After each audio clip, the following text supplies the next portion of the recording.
That's where it is. Now we're going to Heinz History Center in Pittsburgh. Camera shy today. Is that a smile? Is that a smile right there? Didn't even plan it, it worked out. There's a Hampton right there. No, ours is less than a mile away though. We're staying at the Renaissance. All right. Push. Push.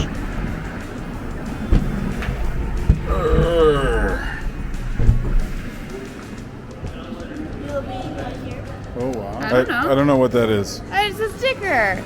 We're putting on the stickers that they gave us. But because we are participating in all the ways. Go down the slide. This is a beautiful place. The steelwork in the brick is incredible. Hello, Pittsburgh. Yeah, for real.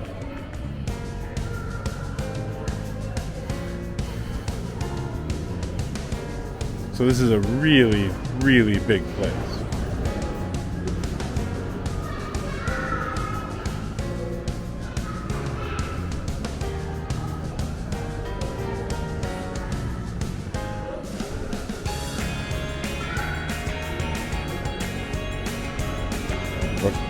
Conestoga wagon. This is a combination engine made by American LaFrance Fire Engine Company in Elmira, New York in 1919. This is called a Heinz hitch.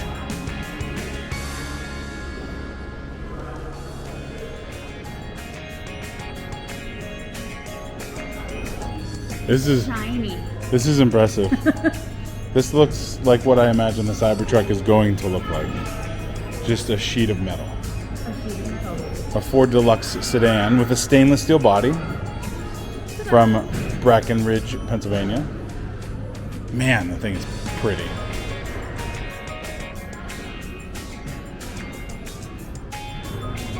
So there's actually a TV for the kid room upstairs so that all the parents down here can keep an eye on their kids, which is the coolest idea. And the glasswork and the steelwork is just incredible.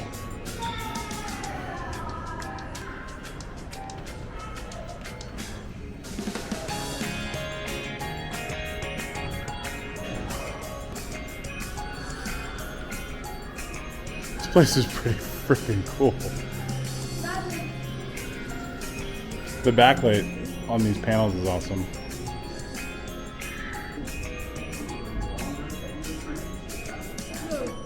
It's a tool maker.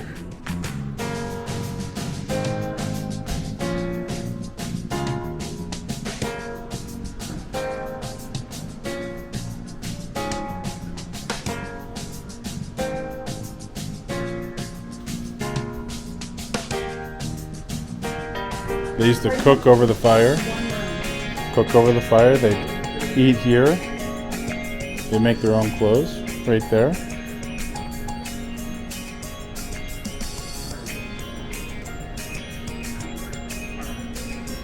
This was the equivalent of a sniper rifle.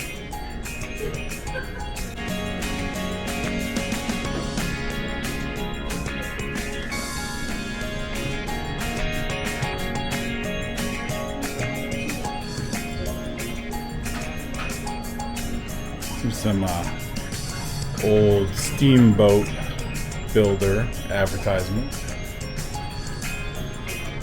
What are you doing? Oh. Did you get lost in the corn? No? It looks like 18th century is that way. And 20th century is that way. Straight ahead?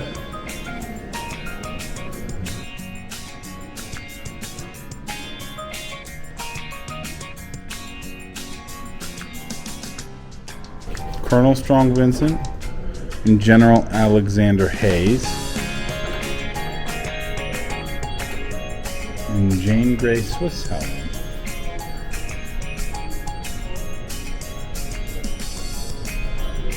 Do it. It can't be real. Yep.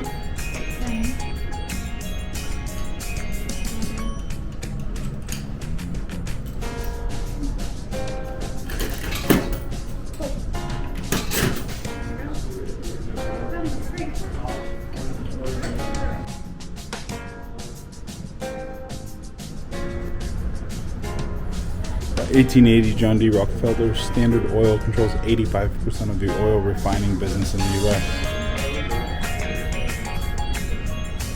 Wow.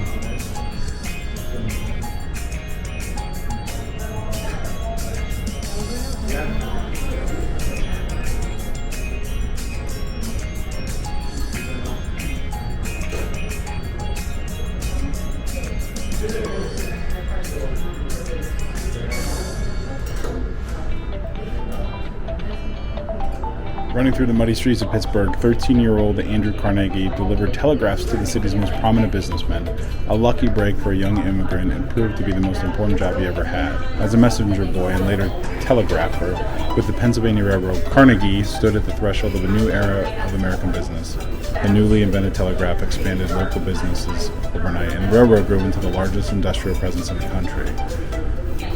From 1853 to 1865, Carnegie worked for the Pennsylvania Railroad and also entered the iron and bridge business, making savvy investments in railroad-related concerns.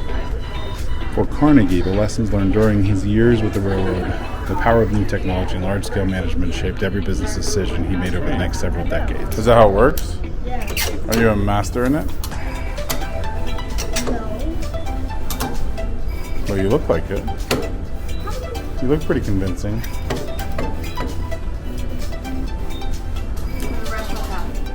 Scale is 1 inch. 1 inch equals 48 feet. Wow. Can you imagine? These wheels can turn. See that centerpiece? Yeah. I mean, I've heard this, right? But I didn't know why. Around the world.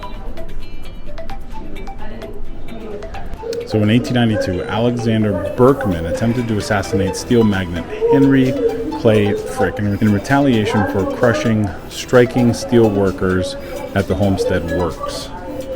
And that is apparently the dagger that he was stabbed with. So apparently this is Andrew Carnegie. So yeah, look. He's so little. You're about as tall as Andrew Carnegie. Yeah, see? He's not very tall. Not very tall. In the days when there were few regulations for radios, Frank Conrad, a Westinghouse engineer, built a makeshift studio in his garage and played records over the airwaves. His supervisor at Westinghouse, Harry P. Davis, saw Conrad's hobby as a great way to sell more radios, and they applied for the first commercial radio license. On October 27, 1920, they received the call letters KDKA and set up a small studio in Westinghouse's East Pittsburgh Works. On November 2nd, KDKA broadcast the election results between Harding and Cox, credited as the first commercial radio broadcast. This is a Nickelodeon movie projector from 1905. Entrepreneurs John P. Harris and his brother-in-law Harry Davis opened a theater devoted solely to moving pictures in a remodeled storefront on June 19, 1905. It had a 96-seat capacity and featured short reels of film 15 to 20 minutes long. This projector was used in that first nickel-charging movie picture theater called a Nickelodeon, located Nickelodeon. Yeah, it was called the Nickelodeon, the very first movie theater, very first projector. The term Nickelodeon combines the price of admission, a nickel, and the ancient Greek word for theater, Odeon. Jeez, so cool. General Dwight Eisenhower called the Jeep one of the three innovations that won World War II. Western Pennsylvania is the birthplace of the world-famous Jeep, one of the most significant military inventions in the modern history. In 1940, 19 months before America went to war, the U.S. Army requested bids for a reconnaissance car that would take the place of the horse and provide a go-anywhere gun platform. Big automakers such as Ford and Willys Overland found the Army's strict requirements for a lightweight four-wheel drive vehicle impossible to meet in a 49-day deadline. Nearly bankrupt, the owners staked everything on the challenge. After 5 days of frantic brainstorming, Bantam presented the design for the vehicle that would help win World War II while revolutionizing the auto industry. Fred Rogers in the set of Mr. Rogers' Neighborhood from the 1970s. We have the neighborhood trolley, which is iconic. And we have a child's chair and dishes from the Arsenal Center in 1960s. A whole section on medical. Oh, what is this? Though the Robotics Institute at Carnegie Mellon University opened in 1979, its roots go back much further. The industrial wealth and creative culture of the late 19th and 20th centuries laid the foundation for the city's rebirth as a place of technological innovation. What's over here? This is all sports stuff. The Sports Museum.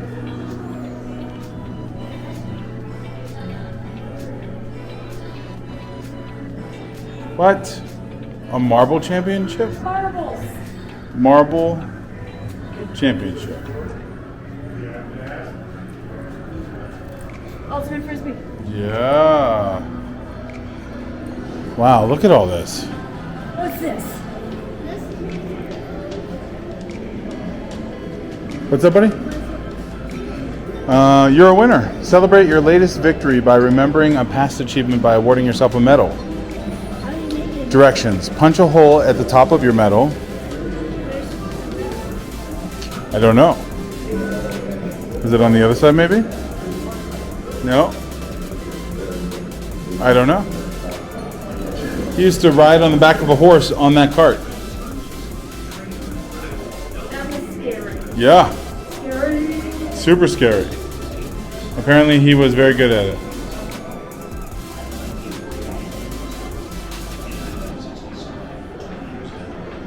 Then of course we have all of the Pittsburgh Pirates stuff.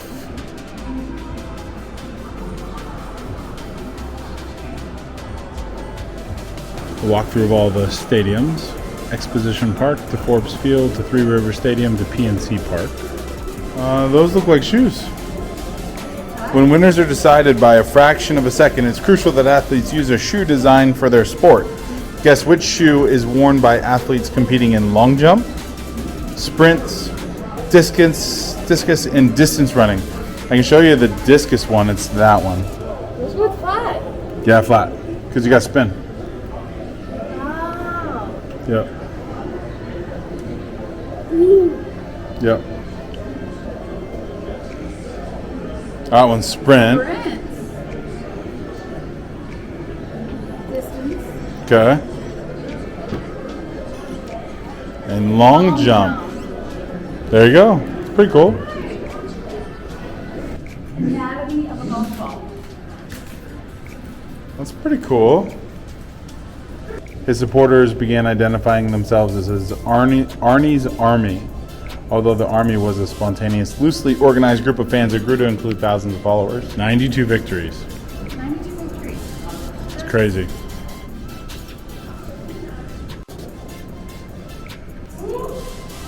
You doing it? No, no. Just watching you. You got this. Maybe mommy's got this. There you go. Almost.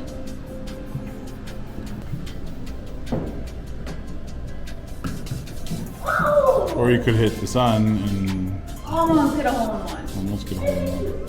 When it is New York City home, Carnegie, second from the left, played golf at St. Andrews Links in Yonkers. Second from the left.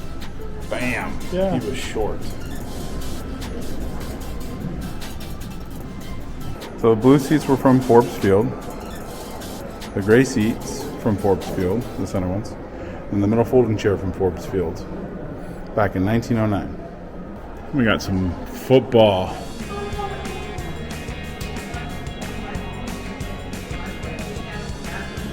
Jeez.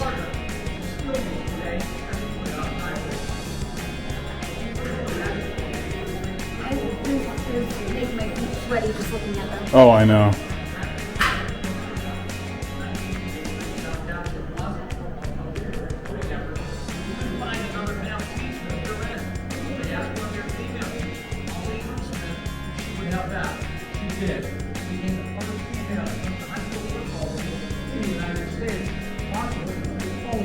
Jim Kelly from Pittsburgh.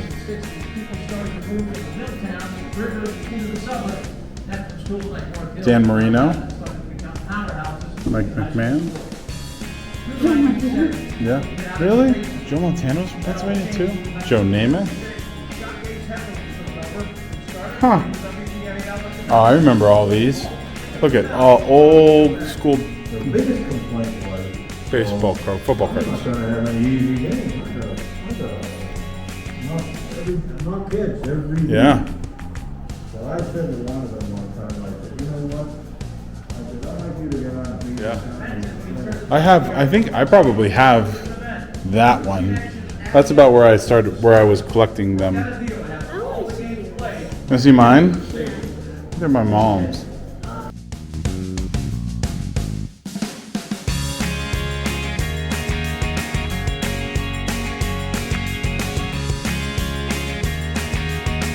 I wonder whose car that was.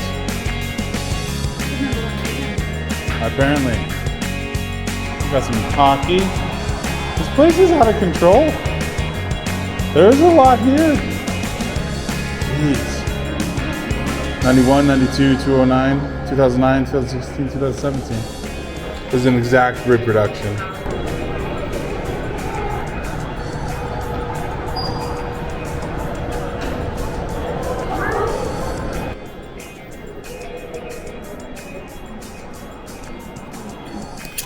Get in there.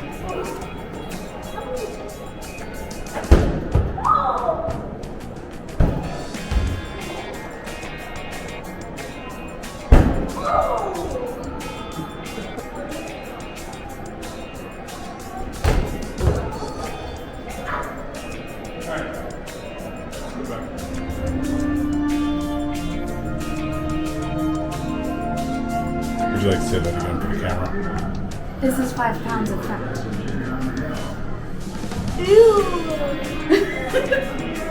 Yeah. That's quite a lot. That's a lot. Yeah. That's a lot. 5 Yep. pounds of fat. So when somebody says they lost 5 pounds, That's they it. lost it from Somewhere. Yeah. somewhere on their body. Yeah. All right. Back to the chairs. No, this is the other court up. Oh, right. Yeah.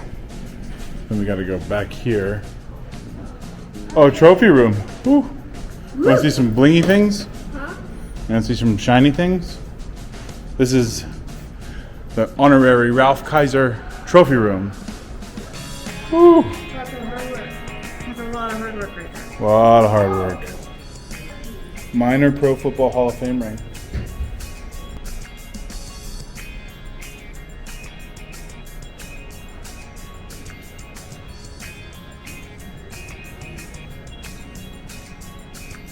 Ah. Super cool. Okay. Let's go one more floor.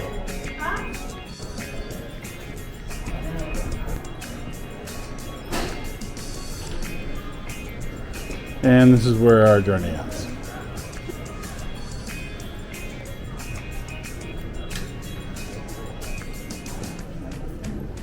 Thanks. Oh, Mr. Rogers.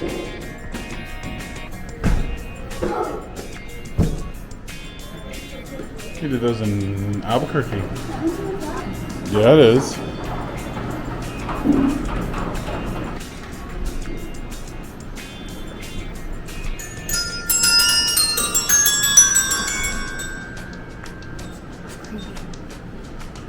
Yours.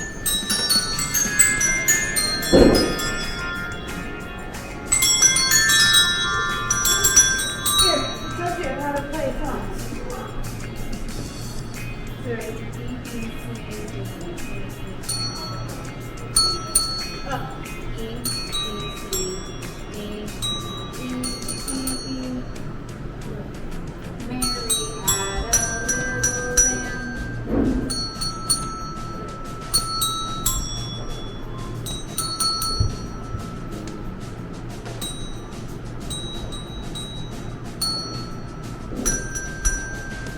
You just made music. Made music? You just made. Oh, that's not. No. That's dubstep. That's still flying. Still flying.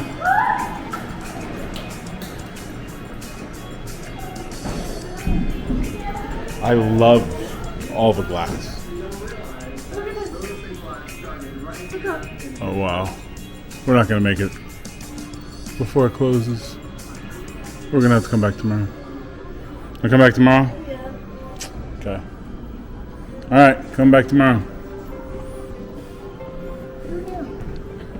Yeah, this place is awesome.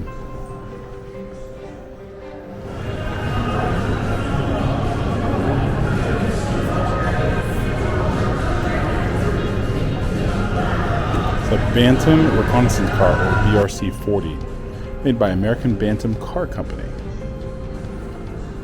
George Fleck used this wagon to move his family and belongings across the Allegheny Mountains to western Pennsylvania in 1784. Yeah, that's the wagon he used. They were considered the tractor trailers of their day. Check this out. Did you see this? This is the clock and mailbox signpost from Mellon Bank, 5th Avenue and Smithfield Street in 1924. See it right here? So cool. So, Yeah. right there. So, Mellon, I was reading upstairs, the Mellon brothers invested in all kinds of businesses. And basically they paid everybody in town, but they also had the bank. So, whatever money that you had left at the end of the week went in the Mellon Bank, which made it. Oh, brilliant. Yeah, right. I can't believe how well this is done. This is a beautiful, beautiful place. It's pretty cool. Grab it. And we're in the merch shop. Ooh. Oh, that's beautiful. Here, show me. Yeah, that's a winner. What is this? It's a Heinz magnet. Ketchup magnet. We got everything from t-shirts to hot dogs. It's a beautiful day in this neighborhood. That's a great shirt. Look, the neighborhood trolley. We didn't get to that section. No, there's a whole section yeah.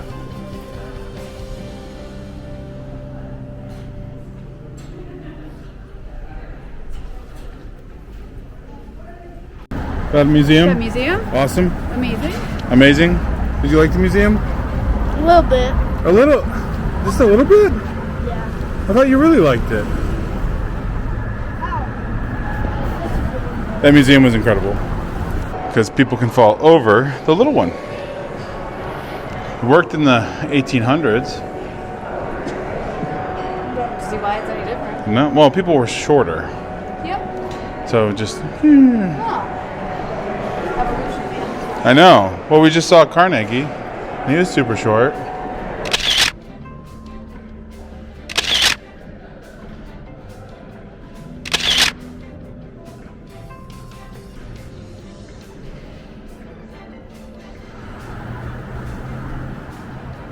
All right, so we like this place so much that we are back for day 2. And we're going to hit the top floors 4, 5, and 6, I think.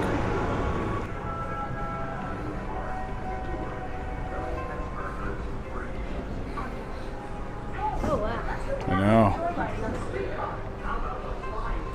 This is a streetcar.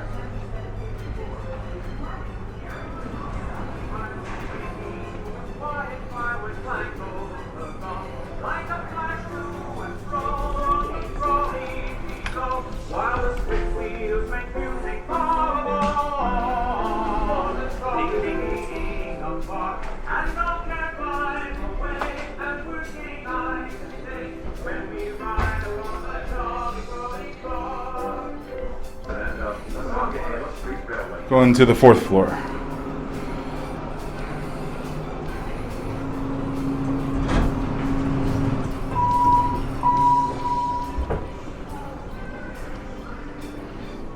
Huh. Wow. Heinz ketchup. Look at that. So the magic number 57. As the story goes, Heinz created the Heinz 57 trademark after spotting a sign advertising 21 styles of shoes while riding an elevated train in New York City in 1896. Captivated, he decided to advertise Heinz products in a similar way. Heinz began counting and stopped at 57, even though the company made many more products, because he liked the way it sounded. The trademarked 57 dominated the company's labels and advertising until 1969. Heinz put his 57 in his name everywhere.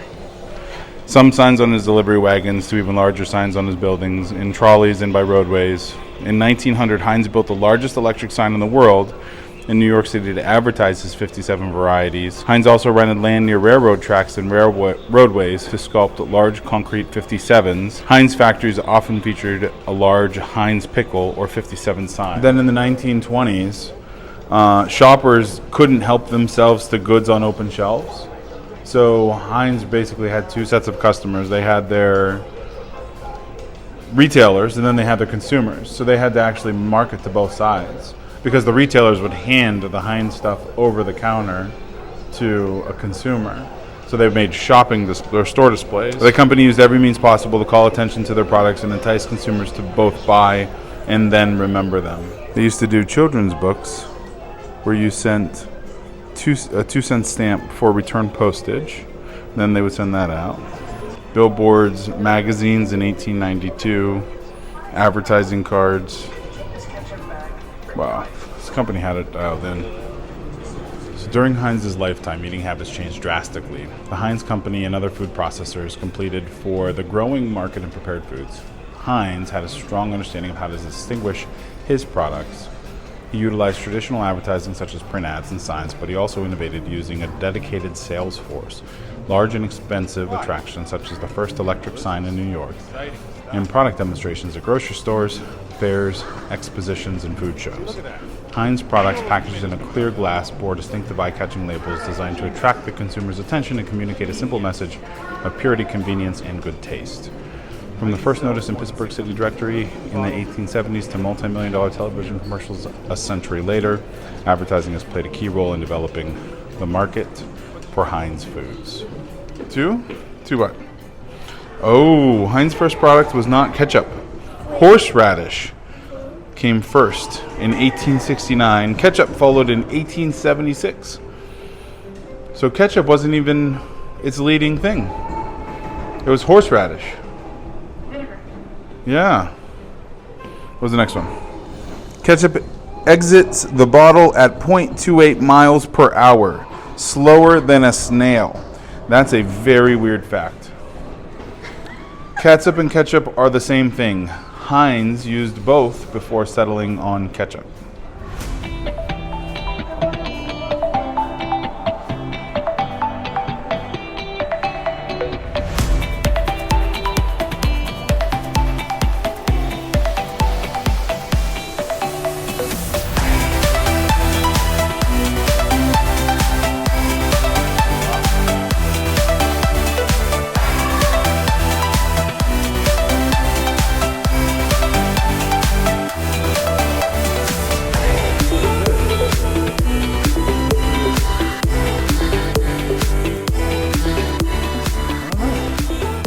Glass. It's everywhere. You're looking at glass right now. Glass has amazing qualities. It can reflect light, control heat, stop bullets, magnify the tiniest image. Glass can dazzle the eye with a rainbow of colors or be so clear we hardly notice it. Glass is part of our language. Glass ceilings, glass slippers, glass eyes in eyeglasses. Is the glass half full or is the glass half empty? Glass is material and metaphor. 1990. Whoa. Oh, look at that. What is that? In this raw, unformed piece of glass, you can still see ingredients of the batch that did not melt in the furnace. Wow. Glass is about 75% sand, 15% potash, or soda ash, and 10% lime. melted together. 75% sand. Glass factories in Pittsburgh.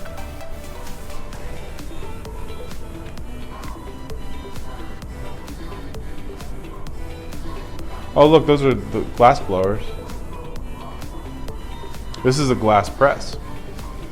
Typically, a press crew had 4 workers.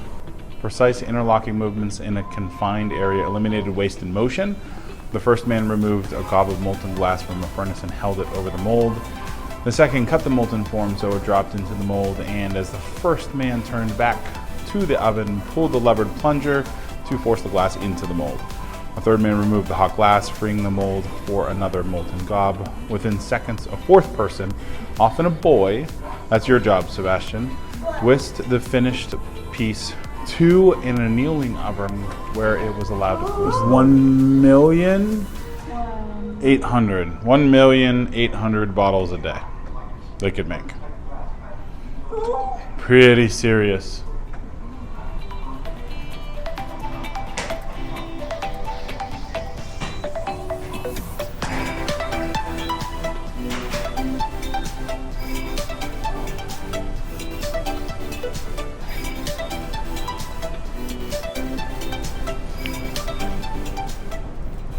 As Pittsburgh grew in population and size, stained glass studios flourished. Stained glass made in Pittsburgh studios embellished a wide range of buildings. By the late 19th century, a growing middle class could afford stained glass windows in their homes. We got glass as advertisement. So glass made by United States Glass.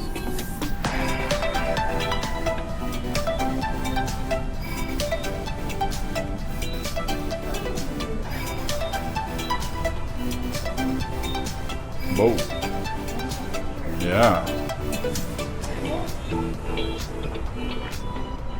For centuries, people relied on the reflective power of glass to increase or magnify the light in homes, businesses, and institutions. Mirrors were commonly used behind candles or even integrated into the design of early lighting devices. A chandelier, originally fitted for kerosene, used the 12 panes of mirrored glass mounted underneath the reflector ring, as well as the prisms, to intensify and magnify the amount of light cast.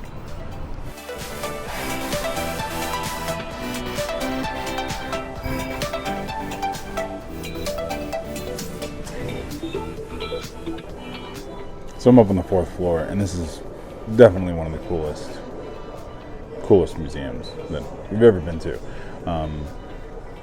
The attention to detail is incredible. The building itself is incredible. I mean, the structure, like, I'm just sitting here looking at this, and I mean, just look at how intricate this walkway is. So in historical buildings, it's just the code enforcement and the architectural design, but I mean, you have the railing is attached to the braces, which is the ceiling braces for the floor below us, which, I mean, really is tremendous. Like, if you look over here, we have that section that just kind of juts out.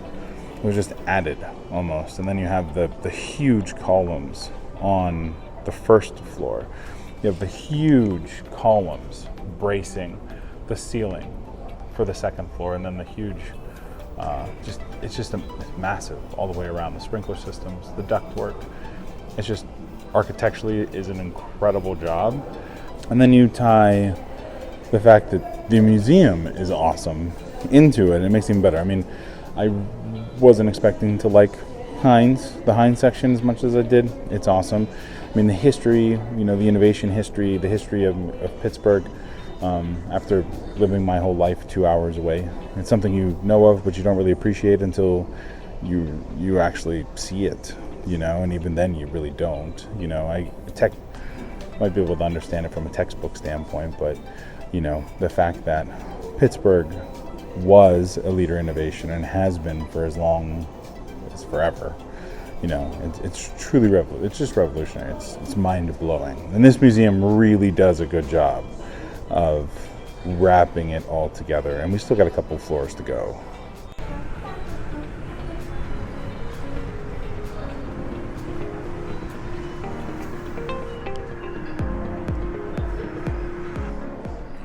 So we went from sugar cane, which was considered white gold, all the way to cotton.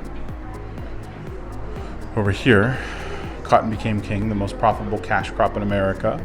From 1800 through the Civil War, the invention of the cotton gin, a machine which made the dangerous and laborious process of removing the bulb from the husk easier and faster, revolutionized the cotton industry and greatly enhanced the power and wealth of cotton plantation owners. There was tobacco, then cotton, and then we had corn by the 16th century and wheat, less intensive to cultivate than cotton and tobacco. Monongahela House Hotel. Wow. Look at that.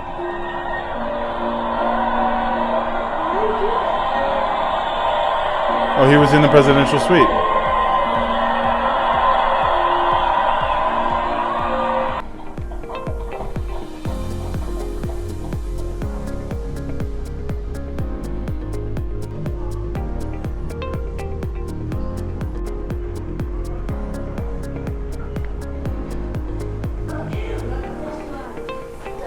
Oh boy. You want to make us sit neat at one. I don't think that was such a good idea. It might be stuck on my butt now. Might have to walk around with a chair on my butt all day. Uh-oh. Just slide out.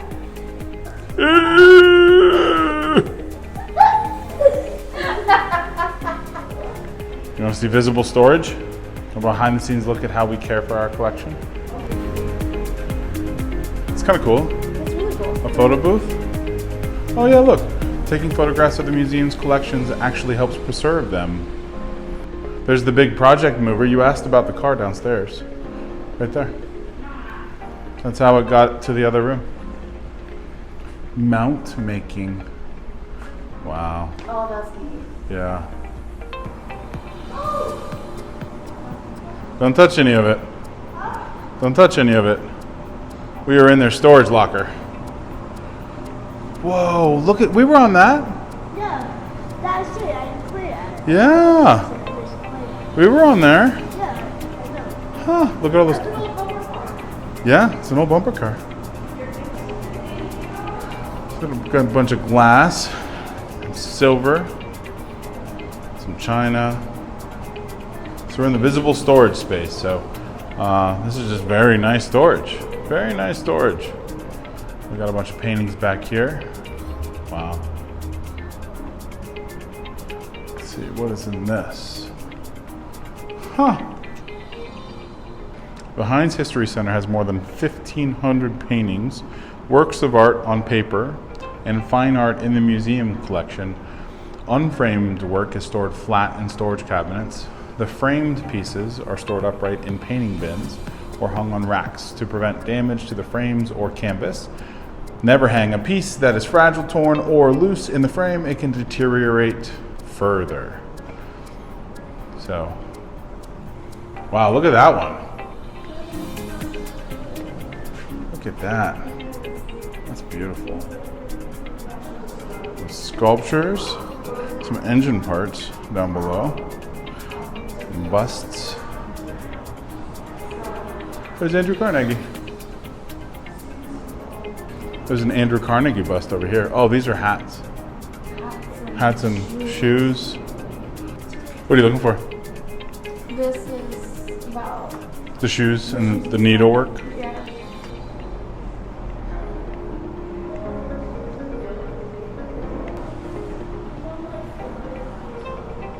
What's that?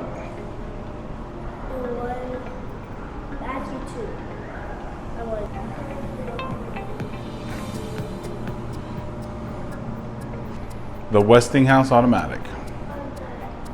Early electric Westinghouse stuff. Yeah, look at that. Pins, old pins, metals. What else we got?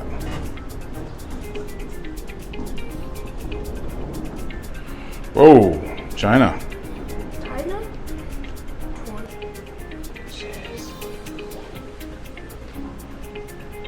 Oh, that's Mr. Rogers, buddy. That's Mr. Rogers' neighborhood right there.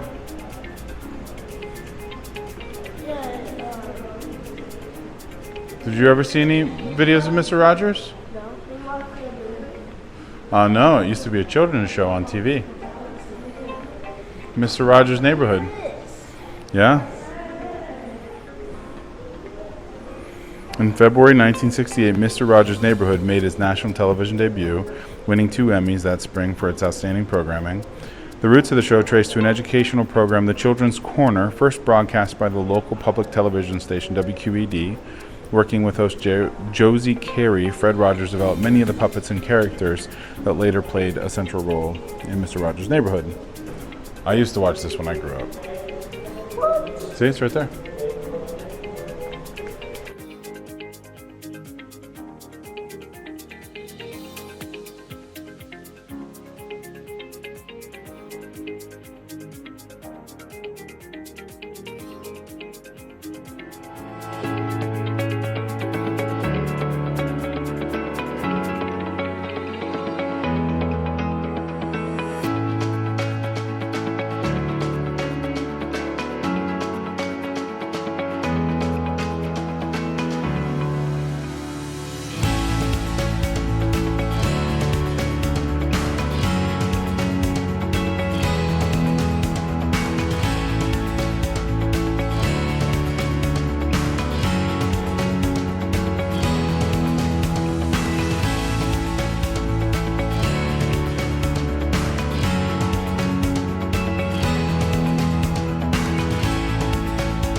This is all printing. So look at all the typesets, babe.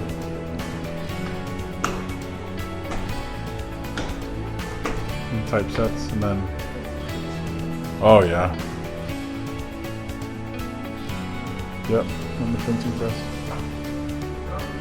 And then the blocks, the dies. Yeah, bookbinder. Located across the river from the History Center, it operated for nearly 90 years.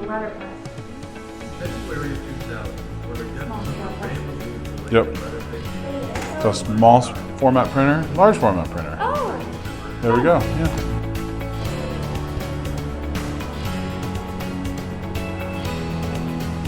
Oh, that was the set. That was his set. That's pretty cool. So 5th floor, Clash of Empires, the British, French, and Indian War.